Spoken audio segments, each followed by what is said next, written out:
Safe TV 1, bonjour. Merci de votre présence et de votre confiance. La mort de Laurent Désiré Kabila, Georges Mirendi livre sa part de vérité. Membre de la garde rapprochée du président Laurent Désiré Kabila, le lieutenant Georges Mirendi a attendu la fin du dernier du mandat de Joseph Kabila pour publier sa version des faits sous la forme d'un ouvrage de 632 pages aux éditions Véron. Laurent Désiré Kabila n'a pas été tué ou assassiné de la manière dont on raconte, note-t-il dans Linéaire. Selon lui, le corps du président Laurent Désiré Kabila était sans vie bien avant les impacts de balles constatés sur la dépouille. Pour Mirendi, les puissants de l'époque avaient monté une mise en scène pour camoufler un coup d'État. D'après lui, l'assassin présumé de Laurent Désiré Kabila ne s'appelle nullement Rachidi Kazeraka, mais bien Rachidi Mouzolé Mwanze, qu'on disculpe rapidement.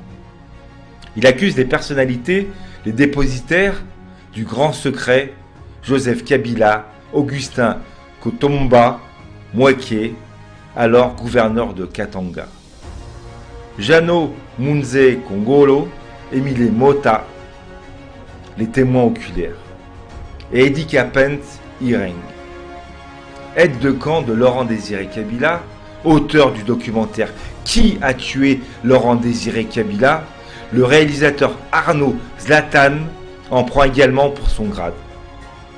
Il lui est reproché d'avoir relayé la version officielle accusant Mirendi et le Libanais héritier Hilal.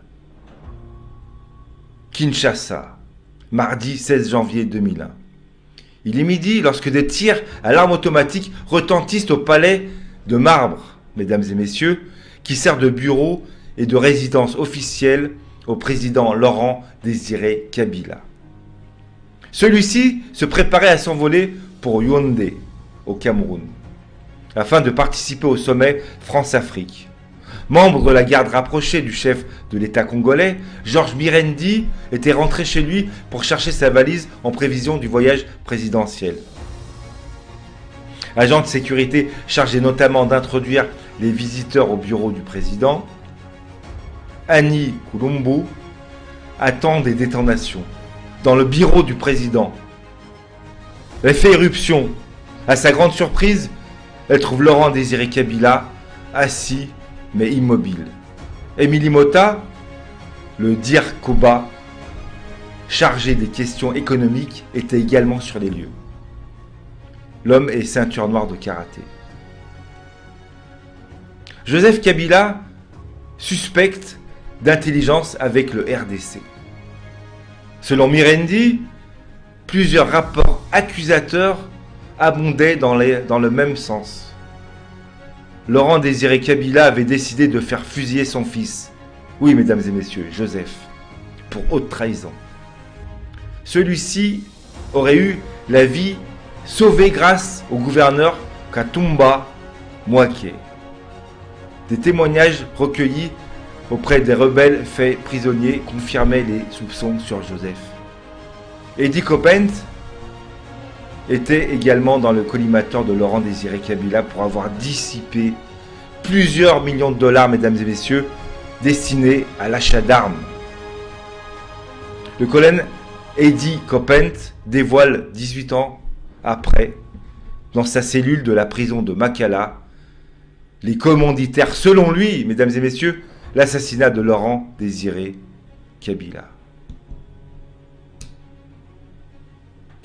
La recommandation du repos des larmes de Laurent Désiré Kabila.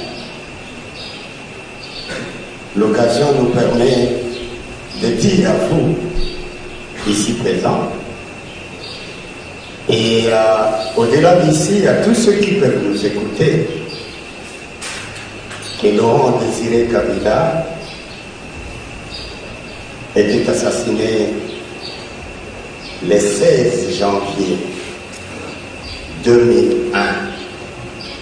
Et il était, si je ne me trompe pas, 12h55. C'était mardi, comme aujourd'hui, 16 janvier 2018, mardi, à 12h55, ça veut dire qu'il reste encore un peu de temps pour que sa mort arrive. Laurent Désiré Kabila, c'était un soldat du peuple. C'est un homme qui a consacré toute sa vie pour le bien de son peuple. Et il est mort à cause de ça. Sachez que quand l'instant de la mort était arrivé pour lui,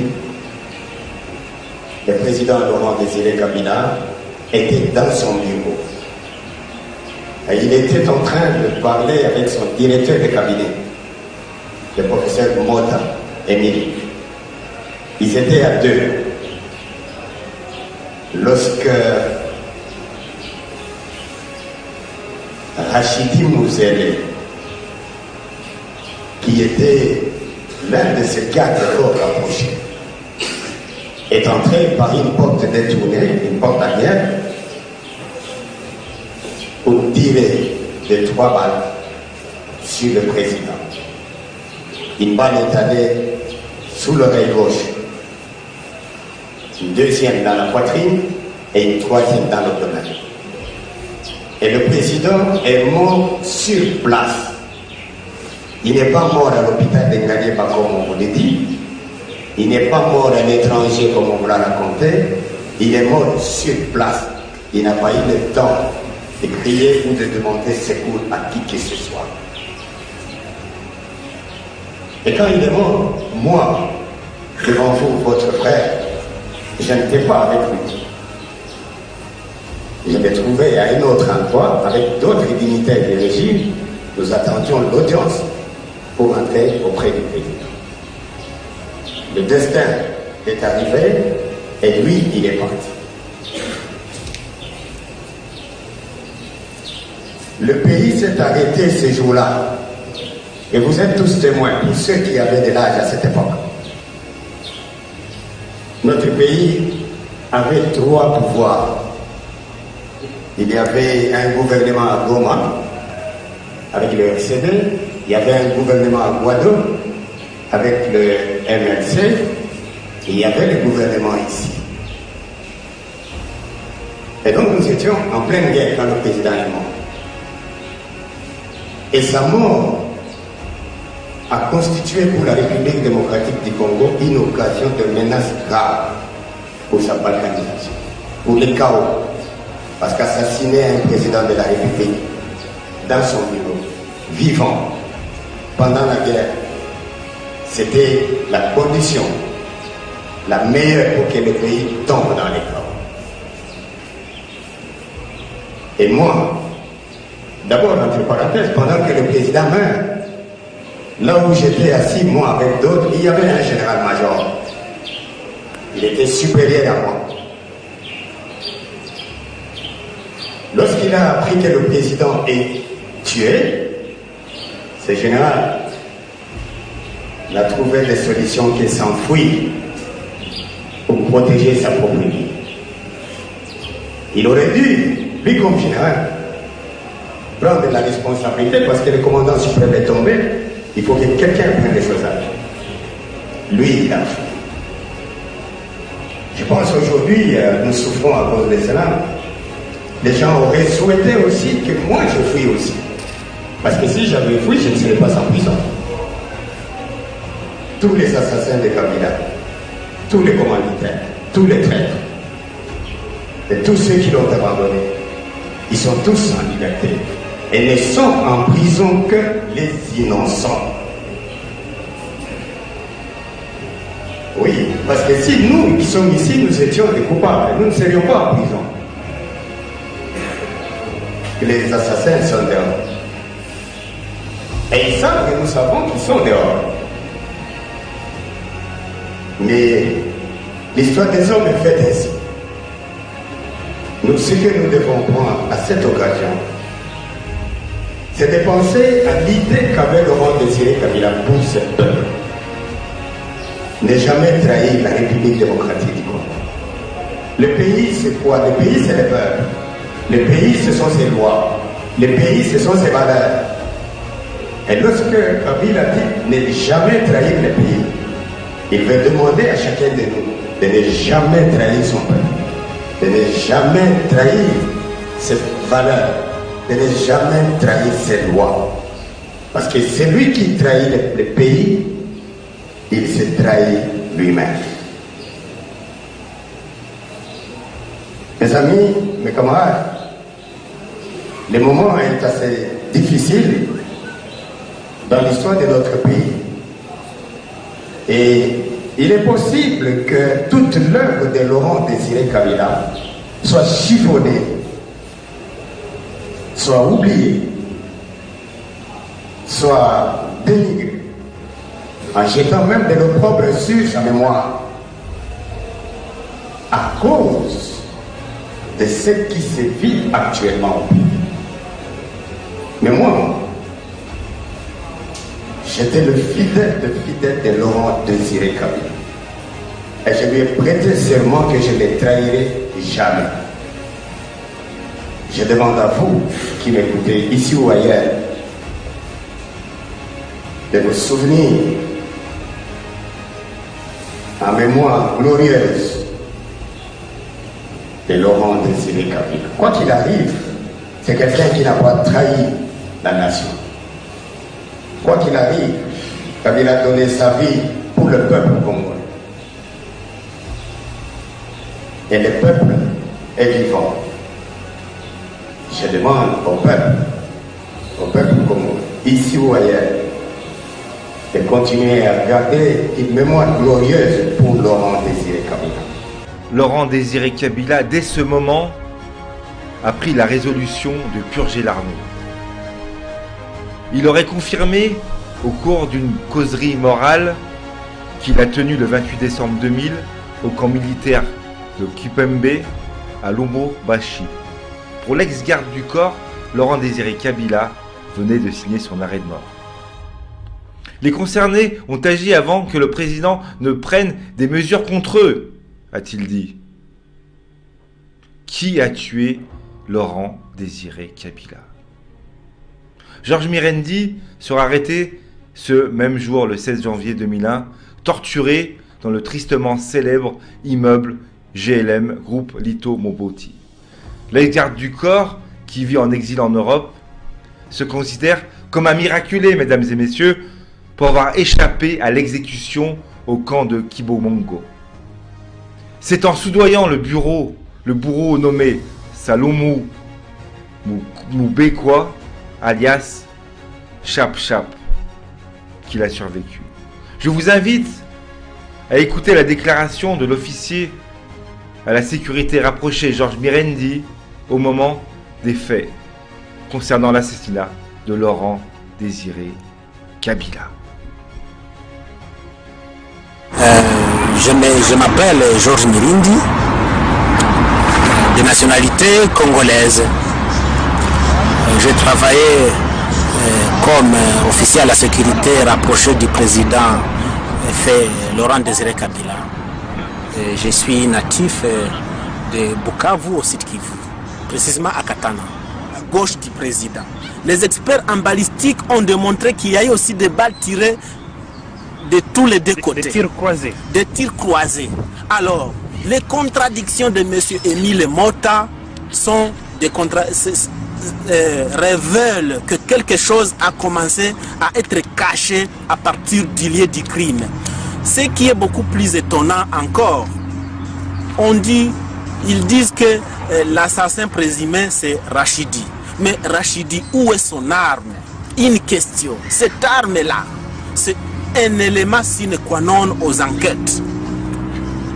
Je me rappelle que durant les procès, cette question n'avait pas trouvé de réponse. Qui a caché l'arme du crime?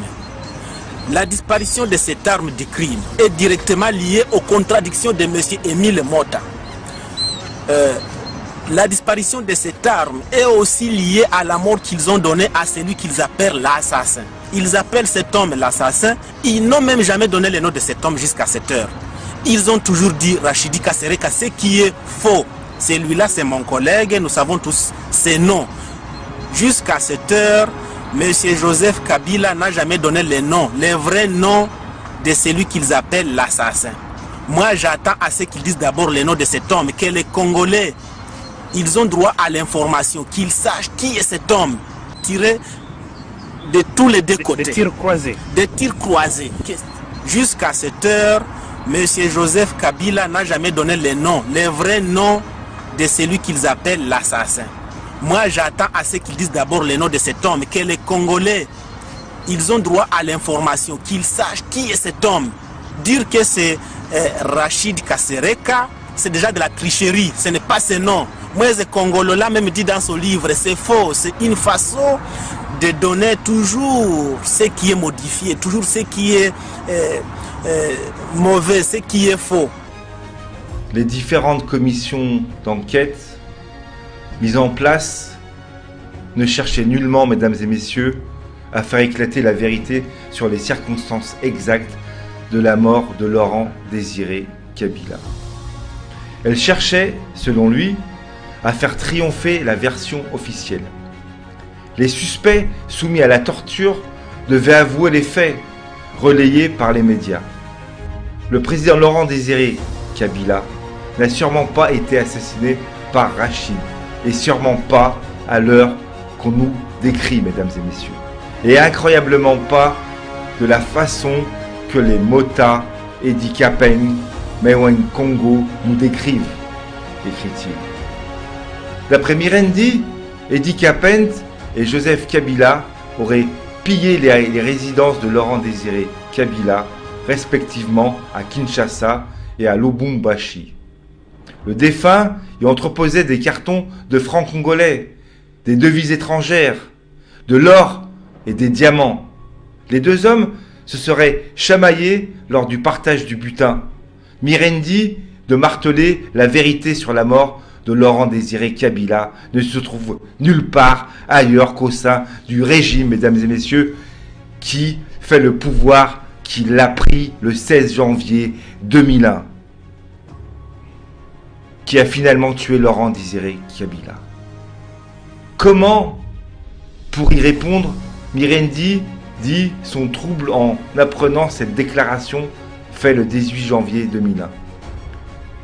Pour le ministre de l'Information d'alors, Dominique Sakumbi Imongo, puisque l'assassin a été tué, alors il n'y aura tout simplement pas d'enquête. Le méga procès des présumés assassins, mesdames et messieurs, n'a pas non plus généré la lumière.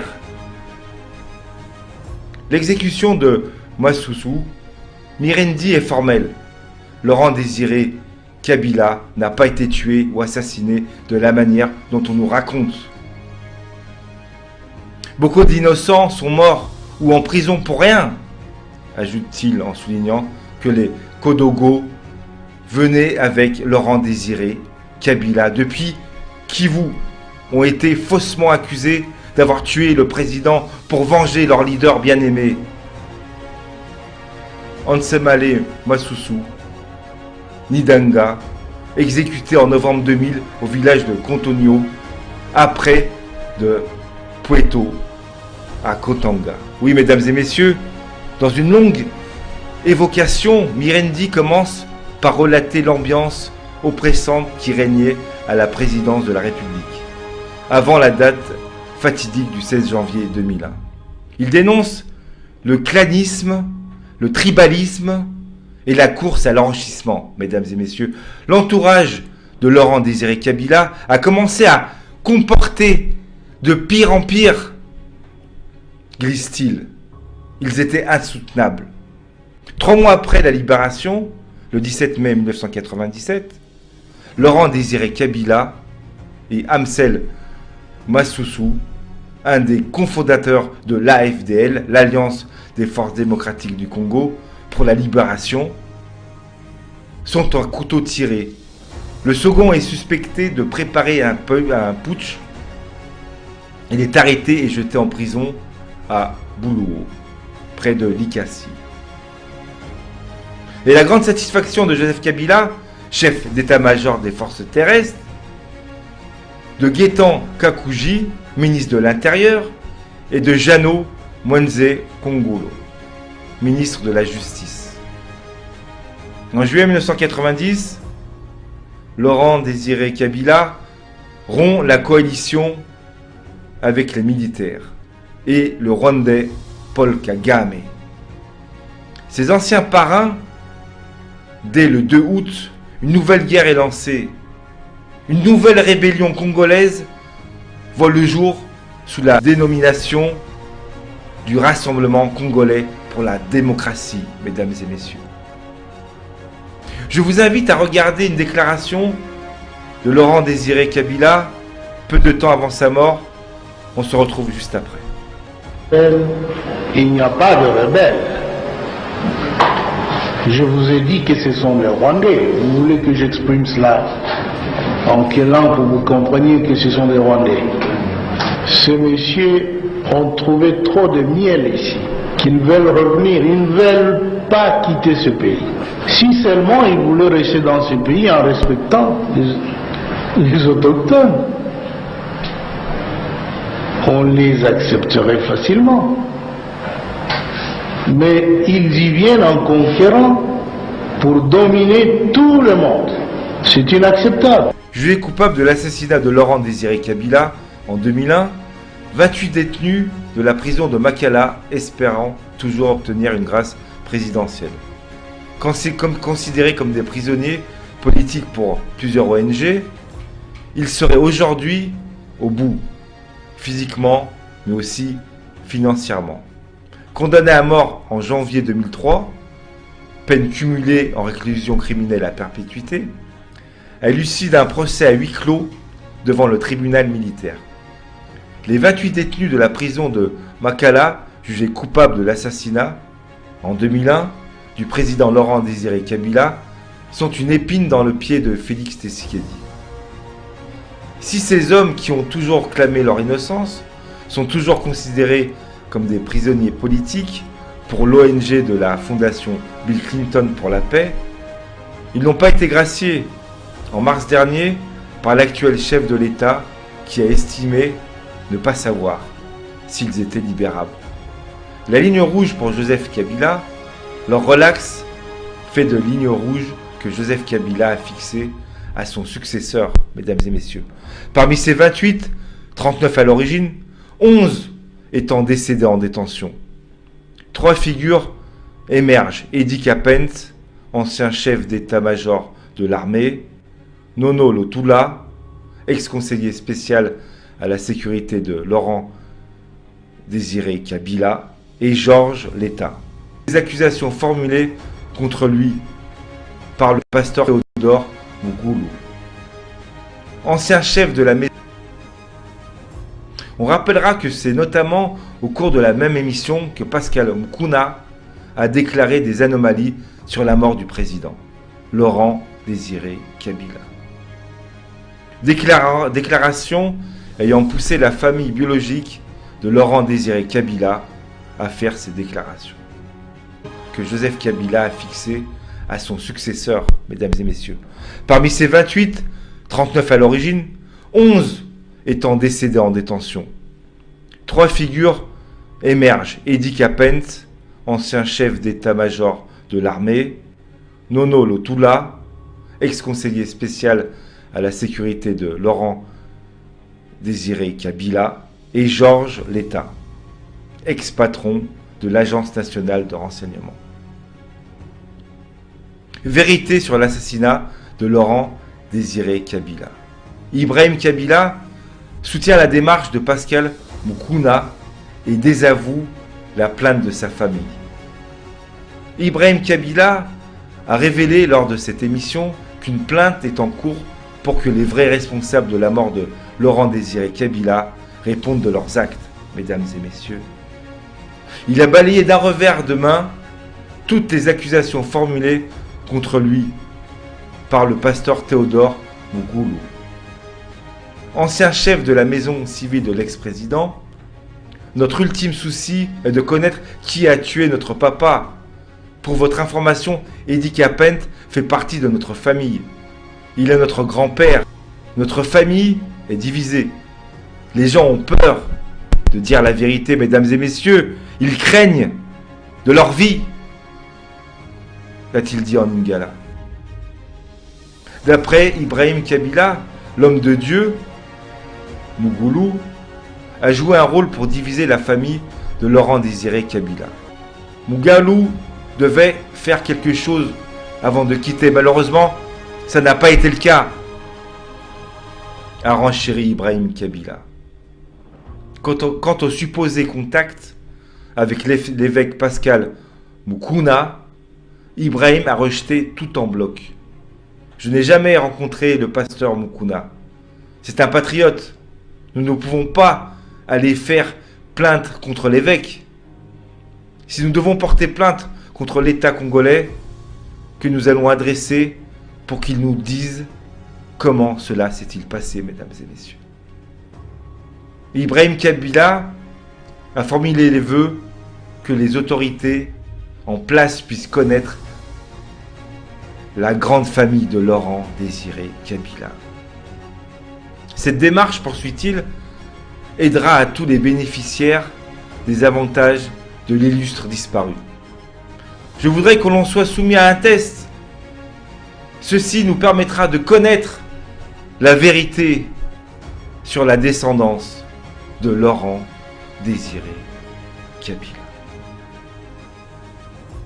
On rappellera que c'est notamment au cours de la même émission que Pascal Moukouna a déclaré des anomalies sur la mort du président, Laurent Désiré Kabila. Déclaration ayant poussé la famille biologique de Laurent Désiré Kabila à faire ces déclarations.